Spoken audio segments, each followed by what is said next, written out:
Alors, rebonjour tout le monde. Cette fois-ci, Suzanne Carrière me pose une excellente question au nom des débutants. Et bien voilà, me voilà avec les lunettes et le pad pour vous nommer 3 de mes points favoris pour une amélioration rapide pour les débutants. Le putting. Qui n'a pas fait un 3 putts? Qui est enragé après un 3 putts? Bien, il faut les éliminer. Les meilleurs du monde frappent de 27 à 30 putts dans des bonnes journées. Excellentes journées, même 25.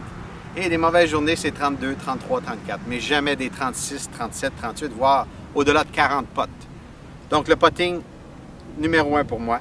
2, la constance de l'impact avec le sol. Pas avant, pas dessus, pas frapper le sol. Bien, on manque la balle. Donc, la constance de l'impact, simplement avec le sol. Combien de fois ai-je répété à mes élèves, si on n'est pas capable de frapper le sol à la même place, au même endroit, toujours de façon constante, sur une dizaine de coups, juste aller-retour, pourquoi même essayer la balle de golf? Finalement, la force des mains et des bras pour être capable de frapper la balle de façon beaucoup plus relaxe, tout en ayant des doigts, des mains et des bras forts. Alors, allons-y avec le premier point, le putting. J'enlève mes lunettes, on va au putting green. Alors, Suzanne, me voilà sur le putting green. Et pour éviter les 3 putts, bonne routine. Assurer de toujours faire la motion que tu veux faire avant de frapper la balle. On s'avance et on refait la même motion. Et on pratique à toujours arriver à la bonne distance. La raison numéro 1 des triples roulés, mauvais jugement de force. Souvent, je vois beaucoup de pratique et grand mouvement en réalité. Pas bon du tout. Répéter la même routine tout le temps.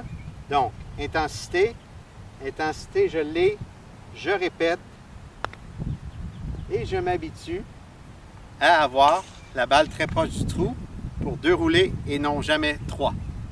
Dernière fois, bonne routine. Donc, je calcule évidemment comment atteindre cette sensation, mais il faut le pratiquer. On s'installe à 30-35 pieds. On s'installe et on frappe des balles et on prend en note mentalement la force qu'on frappe. Et on essaie de répéter. On se tasse à 40 pieds, on refait la même chose. Et après un bout de temps, on réussit à atteindre un niveau de sensation qui fait que je m'installe et je sais que la balle devrait arrêter à quelques pieds, quelques pouces du trou et on vient d'éliminer des triples roulés. Dernière fois, routine. Je regarde la distance, je sens la force que j'ai besoin et je m'installe et je répète exactement la force que je viens de donner pour m'assurer à être toujours près du trou. Bonne pratique! On va au point numéro 2 pour l'impact parfait dans le sol.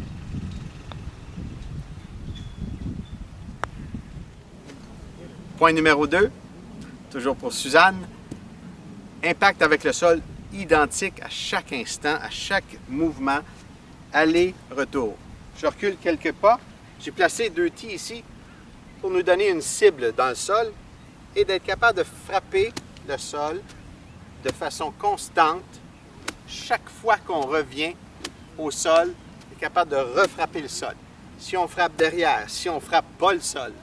Mais voilà pourquoi nos poignets ne sont pas encore assez habitués de relâcher au bon moment. De là, une balle topée, de là, une balle frappée grasse derrière la balle. Donc, pratiquer ce mouvement, aller-retour, une centaine, voire 200 fois par jour, magique, même dans les mois d'hiver, c'est magnifique. Donc, on pratique à frapper le sol exactement au tee que j'ai placé au sol ici, directement là, et un peu après. On frappe à et après les tees, à et après les tees. Voilà mon deuxième point bien important. Impact dans le sol constant va nous donner des coups beaucoup plus constants et les débutants vont améliorer rapidement. Finalement, troisième point, la force des mains et des avant-bras. J'ai un petit exercice rapide qui va aider à avoir des mains plus fortes et des avant-bras plus forts. C'est de simplement prendre le bâton dans la main et de tordre le bâton une quinzaine de fois, voire 2 à 3 répétitions de 15 dans chacune des mains. Chacune des mains. Ça va renforcer les avant-bras et les doigts. Plus on devient fort, plus on se rapproche du bout du bâton et ça devient plus fort et les mains sont plus fortes. Donc, quand les mains et les doigts sont plus forts, on est capable de faire des mouvements plus relax, mais beaucoup plus rapides. Donc, des mains et des bras forts donnent des coups beaucoup plus forts. Bonne pratique, Suzanne. Merci.